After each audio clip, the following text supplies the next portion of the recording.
Hello everyone, welcome to my YouTube channel Gyan. आज हम लोग पढ़ेंगे क्लास 7 जियोग्राफी के chapter number 3 our changing earth, हमारा बदलता हुआ पृथ्वी। आइए इस चैप्टर को पढ़ते हैं। The lithosphere is broken into a number of plates known as lithospheric plates. Lithosphere यानी कि हमारे एटमॉस्फेयर का जो एक पार्ट है, जो लैंड पार्ट है लिथोस्फीयर, वो बहुत सारे प्लेट्स में टूटा हुआ है जिनको लिथोस्फेरिक प्लेट्स कहा जाता है। You will be surprised to know that these plates move around very slowly, just a few millimeters each year. आप यह जान के बहुत आश्चर्यचकित होंगे कि ये जो प्लेट्स है वो बहुत धीरे धीरे बढ़ते हैं, या तो करीब या तो दूर, पर बहुत धीरे, और कुछ मिलीमीटर ही बहुत छोटे कदम बढ़ते हैं पूरे एक साल में। This is because of the movement of the molten magma inside the अर्थ। इसके पिछले चैप्टर में हम लोगों ने पढ़ा है कि मेंटल में मोल्टन मैग्मा प्रेजेंट होता है, जिसके कारण ये जो ऊपर के जो लिथोस्फेरिकल प्लेट्स हैं ये हिलते हैं या मूव करते हैं। ठीक है। The molten magma inside the earth moves in a circular manner as shown in this activity. इस एक्टिविटी को आप पढ़ लेना। चलिए मैं आपको पढ़ के बता देता हूँ। Take a small coloured paper pellet and put it in a beaker half filled with water। एक स्मॉल कलर पेपर लो पैलेट का, उसको एक बीकर में डाल दो आधा पानी से भरा हुआ। Place the beaker on a tripod stand. एक ट्राईपॉड स्टैंड में ऐसा स्टैंड पे रख दो और उसे गर्म करो। As the water warms up you will observe that the paper pellet is moving upward along with the warm layers of water and then sinks back along with the color layer of water। आप देखोगे कि ये जो ऊपर हो रहे हैं और जो कलर से वो ऊपर से नीचे आ रहे हैं, और as the water warms up you will observe that the paper pellet is moving upward. ऊपर जा रहा है पेपर पैलेट, ऊपर जा रहा है वाटर, और sinks back along the colour layers of water, और जो कलर के लेयर्स है वाटर में सिंक यानी घींचे चले जा रहे हैं। The molten magma inside the earth moves in a similar manner. तो इसी तरह से जो मोल्टन मैग्मा है इनसाइड द अर्थ घूमता है, बिल्कुल ऐसे ऐसे घूमता है। ठीक है। अब वापस अपने टॉपिक पे आते हैं। The molten magma inside the earth moves in a circular manner, जो कि हम लोगों ने देख लिया, एक्टिविटी में दिया हुआ था। The movement of these plates cause the change on the surface of the earth. बिल्कुल होगा, जो ये प्लेट्स हैं इनके मूवमेंट से जो ऊपरी सरफेस है अर्थ का, उस पर बहुत सारे बदलाव आते हैं। देखते हैं। The earth movements are divided on the basis of the forces which cause them. तो अर्थ में जो मूवमेंट्स हो रही हैं तो किन फोर्सेस के वजह से हो रही हैं, उनके बेसिस पे उन्हें डिवाइड कर दिया गया है। तो आइए देखते हैं कितने तरह से डिवाइड किया गया है। The forces which act in the interior of the earth are called as the endogenic force. जो अर्थ के इंटीरियर यानी अंदर में जो यानी कि प्लेट्स, लिथोस्फेरिकल प्लेट्स पे जो फोर्सेस लग रही हैं उन्हें कहेंगे endogenic forces. And the forces that work on the surface of the earth are called exogenic forces. जो ऊपरी सरफेस पे जो फोर्स लग रही है उसको एक्सोजेनिक फोर्स कहेंगे। यहाँ एक चार्ट दिया हुआ है, इस चार्ट को हम लोग पढ़ते हैं। अर्थ मूवमेंट्स दो तरह के बांट दिए गए, एक एंडोजेनिक फोर्सेस, ठीक है, बताए थे, जो इंटीरियर में हो रहा हो, अर्थ के इंटीरियर में हो रहा हो, उसको भी फर्दर दो तरीके में बांटा गया है, सडन फोर्सेस और डायस्ट्रॉफिक फोर्सेस। तो सडन फोर्सेस देखते हैं जैसे कि अर्थक्वेक, वोल्केनो और लैंडस्लाइड्स, और डायस्ट्रॉफिक फोर्सेस में है बिल्डिंग माउंटेन्स का बनना। ठीक है। तो इनके बारे में विस्तार में हम आगे पढ़ेंगे। और दूसरा अर्थ मूवमेंट्स में जो बांटा गया है वो exogenic force, erosional and depositional. Exogenic force को एरोजनल और डिपोजिशनल, एरोजन मतलब किसी चीज़ को बहा देना और डिपोजिशन मतलब उसे जमा कर देना। रिवर, विंड और सी वेव्स और ग्लेशियर्स। ठीक है। आइए अब इन चीज़ों को विस्तार में पढ़ें। Endogenic forces sometimes produce sudden movements. जो इंटीरियर में जो फोर्सेस लग रही हैं वो बहुत सडन मतलब बहुत तुरंत मूवमेंट पैदा कर देती हैं। And at the other times produce slow movements, और कभी कभी स्लो मूवमेंट्स भी प्रोड्यूस करती हैं। सडन मूवमेंट्स कैसे होते हैं? जैसे अर्थक्वेक अचानक से आता है ना। फिर वोल्केनोज होते हैं, cause mass destruction over the surface of the earth. तो ये जो सडन मूवमेंट्स होते हैं इनसे बहुत ज़्यादा डिस्ट्रक्शन होता है। मास डिस्ट्रक्शन मतलब बहुत ज़्यादा डिस्ट्रक्शन, बहुत ज़्यादा तबाही होती है अर्थ के सरफेस पे। आइए आगे पढ़ते हैं। Volcano is a went opening in the earth crust through which molten material erupt suddenly.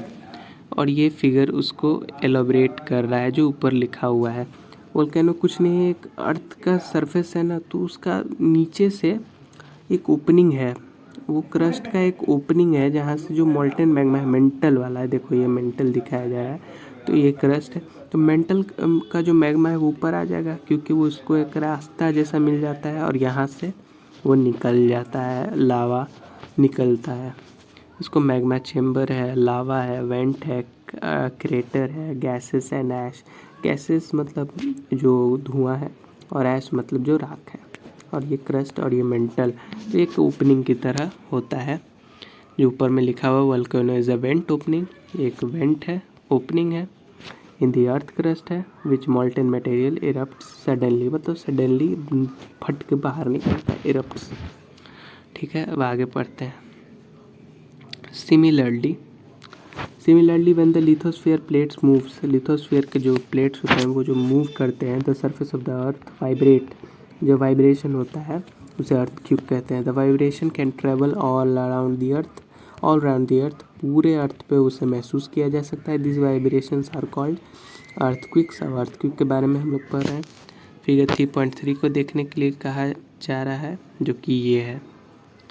ठीक है, ये वाला प्लेट बाउंड्री है, एपिक सेंटर है, seismic waves radiate out in the all directions. मतलब यहाँ पे वो जो प्लेट्स मूव किए तो एपिक सेंटर मतलब यहीं पे वो हुआ, ये प्लेट्स की बाउंड्री। और ये देखो हर तरफ वो वेव्स, वो वाइब्रेशन जा रही है। आइए वापस से इस चीज़ को पढ़ते हैं। The place in the crust where the movement starts is called the focus। जहाँ पे ये movement starts होते हैं उसको focus कहा जाता है। The place on the surface above the focus is called the epic center। जहाँ अभी नीचे हम लोगों ने देखा है epic center, जहाँ focus, जहाँ से वो forces, वो vibrations शुरू हुई, उसके ऊपर को epic center मतलब वहीं से शुरुआत हुआ है। Vibration travel outwards from the epic centre, उसके आउटवर्ड मूव करती हैं वेव्स के रूप में, तरंगों के रूप में। Greatest damage is usually closer to the epicentre. तो जाहिर सी बात है जितनी दूर जाता जाएगा वेव्स उतना कमज़ोर होता जाएगा, और जितने पास होगा उतना मजबूत होगा। तो उतना जो ज़्यादा नज़दीक होता है एपिक सेंटर के उस पर उतना ज़्यादा भारी नुकसान होता है। And the strength of the earthquake decrease away from the centre. जो कि मैंने बोला जितनी दूर जाता है सेंटर से उतना अर्थक्वेक का जो पावर है, स्ट्रेंथ है, वो कम होता जाता है। आइए आगे देखते हैं। Although earthquakes can not be predicted मतलब उसको अनुमान नहीं लगाया जा सकता है कि अभी अर्थक्वेक आएगा या 1 महीने बाद आएगा, ऐसा कुछ भी नहीं किया जा सकता। ऐसा कोई डिवाइस अभी तक बना नहीं है। The impact can be certainly be minimized if we are prepared beforehand। और ना ही उसके जो नुकसान होता है उसको रोका जा सकता है, पर मिनिमाइज यानी कम से कम ज़रूर किया जा सकता है। Some common earthquake prediction methods adopted locally by people include studying animal behavior। मतलब लोकल लोगों का मानना है कि प्रेडिक्ट कर सकते हो, वैसे तो नहीं कर सकते हैं, कि एनिमल्स का बिहेवियर देख लो। Fish in the ponds get agitated, snakes come to the surface. तो उन लोगों को शायद पहले, इन लोगों का मानना है कि उन लोगों को पहले पता चल जाता है और वो कुछ वियर्ड करने लगते हैं, जैसे स्नेक्स सरफेस पे आ जाते हैं, फिश अपने जगह पे घबरा जाते हैं, तो उससे पता चल जाता है कि यार अर्थक्वेक आने वाला है थोड़ी देर पहले, तो उससे के लिए प्रिपेयर हो जाते हैं। अर्थक्वेक preparedness,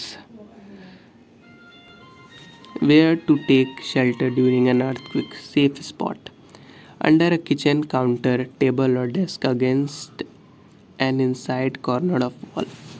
अब जब अर्थक्वेक आए तो किचन के काउंटर के नीचे छुप जाए, टेबल और डेस्क के नीचे छुप जाए, या inside corner of a wall छुप जाए। Stay away from fire places से दूर रहें, एरियाज अंडर चिमनी से दूर रहें, खिड़कियों से दूर रहें। Be prepared, spread awareness among your friend, family and members and face any disaster confidently। Sorry, लोगों को अवेयर करें और इन चीज़ों के लिए तैयार रहने के लिए बोले। आइए अब आगे पढ़ते हैं। Major landforms, the landscape is being continuously worn away by two processes, weathering and erosion। तो जो लैंडस्केप यानी कि ज़मीन का खिसकना है वो दो कारणों से होता है, एक वेदरिंग और एक इरोजन, एक सॉइल इरोजन और एक weathering. Weathering is the breaking up of the rocks earth surface, rocks का टूटना होता है अर्थ सरफेस पे। इरोजन क्या होता है, is the wearing away of the landscape by different agents like water, wind and ice. तो क्या होता है, जब बारिश आता है या हवा आती है तो मान लो पेड़ नहीं है उस मिट्टी को रोकने के लिए, तो बह जाते हैं। और उस बहुत अगर पहाड़ों पे है, ऊंचाई पे है, तो लैंडस्केप होता है, उसके नीचे दब के लाखों लोग, करोड़ों लोग मर जाते हैं। The eroded material is carried away और transport by water and wind etc। और ये एजेंट्स के कारण हो पाता है, वाटर और विंड के कारण, and eventually deposited. This process of erosion and deposition create different land forms on the surface of the अर्थ। अब वर्क ऑफ अ रिवर पढ़ना है। Work of a river, the running water in the river erodes the landscape। When the river tumbles at the step angle over very hard rocks or down steep valley side, it forms a waterfall। एक waterfall बन जाता है, जैसे कि यहाँ से आप देख सकते हो एक वाटरफॉल को, यहाँ एक और वाटरफॉल को, नीलगिरी फॉल्स को दिखाया गया है, बहुत फेमस है, आप लोग जानते होंगे। As the river enters the plain, it twists turns to forming large bends known as meanders। तो सबसे पहले ऊपर से पहाड़ों से पानी पड़ा, जिसको वाटरफॉल्स कहते हैं, ऊपर से एकदम गिरा, और फिर वो यहाँ पे वो प्लेन में जब आता है नीचे समतल ज़मीन पे, तब वो मेंडर्स में बदल जाता है due to continuous erosion and deposition along the side of the meanders. तो ऊपर से वो बहुत कुछ लेके आया है, तो इरोजन और डिपोजिशन करते जा रहा है, बहुत सारी चीज़ों को छोड़ते जा रहा है, वहाँ से भी बहुत कुछ लेते जा रहा है। The ends of the meanders loop come closer and closer. तो बहुत चीज़ें जमा होते जा रही हैं ना, तो उसका जो ब्रॉडनेस है वो कम होते जा रहा है, चीज़ों को समझो, ब्रॉडनेस कम होती जा रही है। In due to course of the time the meander loops cut off the river and forms a cut off lake. तो जैसे कि मतलब ये है, तो चीज़ें जमा होती गई तो वो कट के ऐसा रिवर जैसा बन जाता है। ठीक है, समझ गए होगे I hope. At the times river overflows its banks leads to the flooding of the neighbouring areas. और मतलब पानी उसमें ज़्यादा हो जाता है तो नेबरिंग एरियाज में फ्लड ला देता है। As it floods it deposit layers of fine soils and other material like called sediments along its banks. Sediments के बारे में हम लोगों ने पिछले चैप्टर में पढ़ा ही है। आइए अब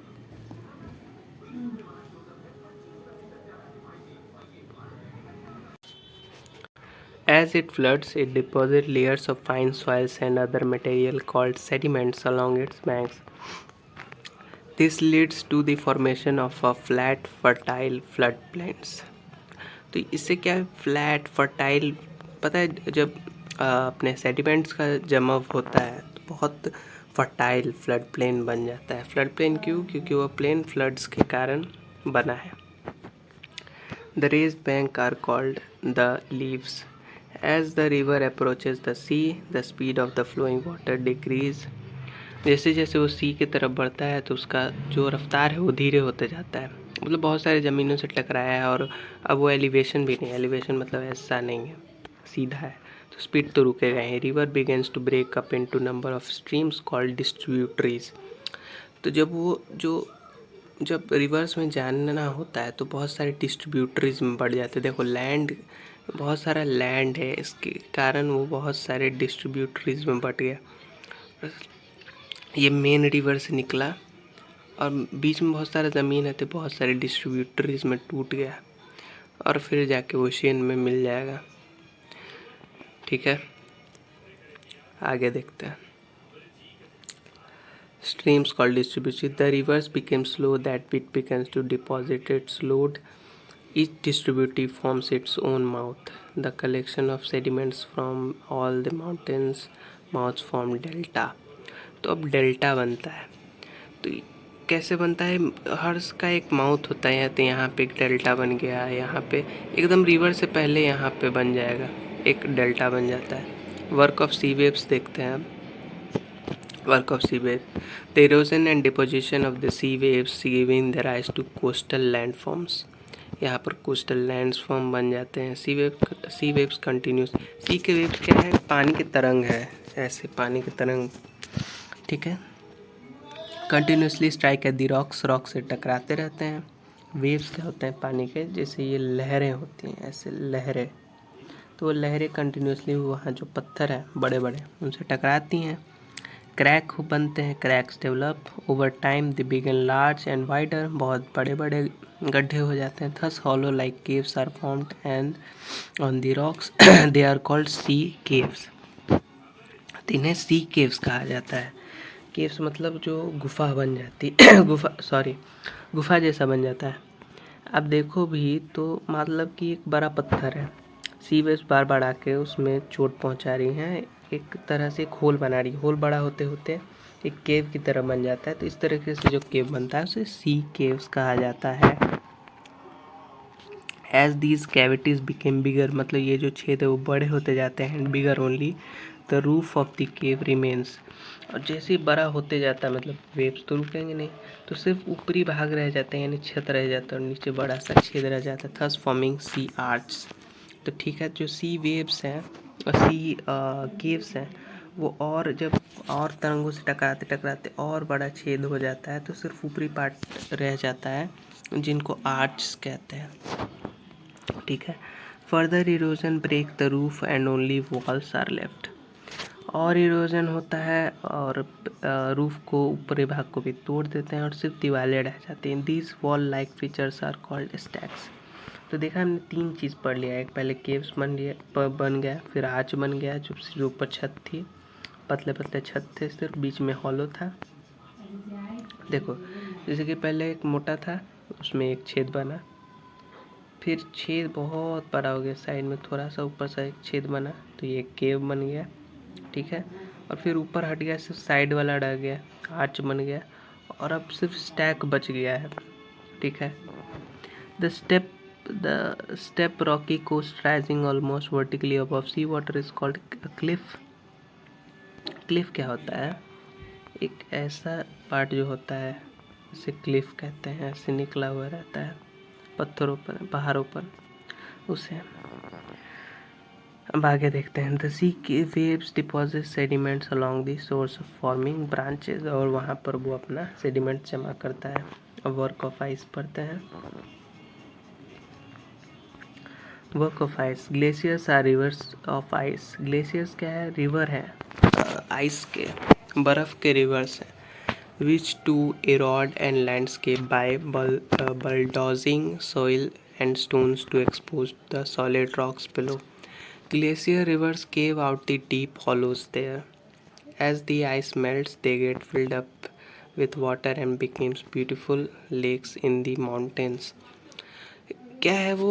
माउंटेन्स बड़े बड़े पहाड़ हैं, और पहाड़ कैसे हैं? वो बर्फ़ के, तो जो पिघलते हैं तो पानी से भर जाते हैं और बहुत खूबसूरत लेक्स बना देते हैं, झील बना देते हैं माउंटेन्स पे जो बहते हैं। ठीक है, बहते हैं तो कैसे? पहले बर्फ़ था, पिघलने लगा तो लेक्स बन गए, तो बहुत खूबसूरत लगता है, बहुत ठंडा भी होता है वो lakes.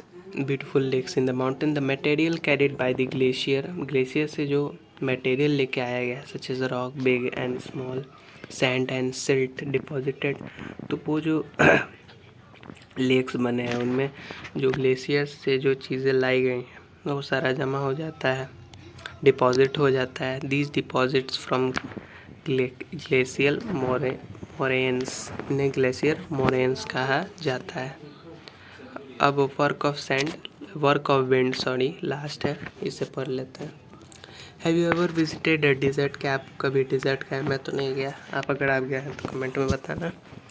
Try to collect some picture of sand dunes. Sand dunes क्या होता है? सैंड मतलब लगता है कि यहाँ पर पहाड़ बना हुआ है, रेत का पहाड़। An active agent of erosion and deposition in the desert is wind. तो जो डेजर्ट है वहाँ पर एक्टिव एजेंट और इरोजन का यानी बहाने का और डिपोजिशन का वो और कोई नहीं, विंड है। In desert you can see the rocks in the shape of a mushroom commonly called mushroom rocks. उन्हें मशरूम रॉक्स कहा जाता है, उनके ही शेप में रहते हैं। Winds erode the lower section of the rock more than the upper part. Lower section को हटा देता है, इरोड कर देता है, अपर पार्ट को नहीं करता है, इसलिए वो मशरूम जैसे दिखने लगते हैं। Therefore such rocks have a narrower base and wider top. Base मतलब नैरोअर मतलब पतला बेस हो जाता है, नीचे का पार्ट ऊपर चौड़ा हो जाता है जैसे कि मशरूम में होता है। When the wind blows, जब हवा बहती है, it lifts and transport sand from one place to another. तो वो सैंड को एक जगह से दूसरी जगह ले जाती है। When it stops blowing this sand falls and get deposited in the लोहे लाइक स्ट्रक्चर्स। तो जब हवा बहने लगती है तो एक जगह के सैंड को दूसरे जगह पे ले जाती है और जब रुक जाती है तो एक जगह पे जमा कर देती है। इनको सैंड ड्यून्स कहते हैं। पता है सैंड ड्यून्स कैसे होते हैं? देखो ये वाला, ये देखो सैंड ड्यून्स है। तो मान लो यहाँ से बहा के ले गया, ठीक है, यहाँ से ले गया, यहाँ पे जमा कर दिया। अगर आप फिल्मों में भी देखोगे या नॉर्मली भी देखोगे तो ऐसे होते रहता है, लगता है कि वेव्स बह रहे हैं। तो हवा के साथ वो रेत एक जगह से दूसरे जगह जमा होती जाती है, उन्हें सैंड ड्यून्स कहते हैं। ड्यून्स जैसे छोटे छोटे पहाड़ों जैसे बन जाते हैं। फिगर 3.9 जो मैंने दिखा दिया आप लोगों को। When the grains of sand are very fine light, जब बहुत छोटे होते हैं और बहुत हल्के होते हैं, the wind can carry it over very long distance। जब बहुत छोटे छोटे पार्ट होते हैं और बहुत हल्के होते हैं तो बहुत दूर तक हवा उसे लेके जा सकती है। When such sand is deposited in large area, it is called loess। अच्छा देखो, जब बगल में कैसे मतलब इतनी यहीं से ले जाके यहीं गिरा देगी। जब सैंड जो है वो मोटे मोटे पार्टिकल्स हैं, हवा भी उतनी पावरफुल नहीं थी यहीं पे। पर जब पार्टिकल्स बहुत छोटे हैं और हवा बहुत तेज़ है तो बहुत दूर ले जाके गिराती है, लार्ज एरियाज में स्कैटर कर देती है यानी छीट देती है या बांट देती है। उसको लॉइस कहते हैं। Large deposit of लॉइस is found in China. China में बहुत ज़्यादा लॉइस पाया जाता है। इसी के साथ ये छोटा सा चैप्टर ख़त्म होता है। अगर आपको वीडियो अच्छा लगा हो तो लाइक और सब्सक्राइब ज़रूर करें चैनल को और कमेंट में बताएं कि अगला आप कौन सा चैप्टर पढ़ना चाहते हैं। Thank you so much for watching.